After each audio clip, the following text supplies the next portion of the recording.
Okay, ma'am. So next natin po, we're gonna be using 2 dumbbells, 10 pounds to 20. Yan. So upright row tayo. Feet hip width apart, side bends and knees, shoulders back, chest out, abs brace. So dapat kadugtong sana nito yung deadlift to upright row. So pinaghiwalay na lang natin. So lift, inhale down, exhale up, inhale down. So check.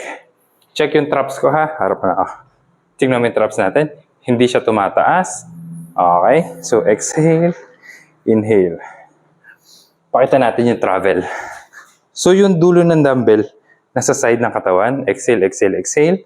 So check. Wrist neutral pero nakagrip ng maigi. Elbows up. Alright. And then release. Hindi traps up. Elbows yung tumataas. Alright. So exhale. So dalawa dapat yan. So check elbows.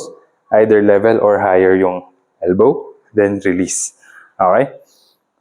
So sa pagtaas, kailangan mafe-feel natin dito sa upper back, konting traps lang, and then more on the mid delts, okay? Tsaka biceps. Alright? So check, pag ganyan. Yung kamay, then release. Neutral yung grip, hindi nakabali yung wrist. Keep it straight po. Exhale, inhale. Alright? Chest out, shoulders back, abs brace.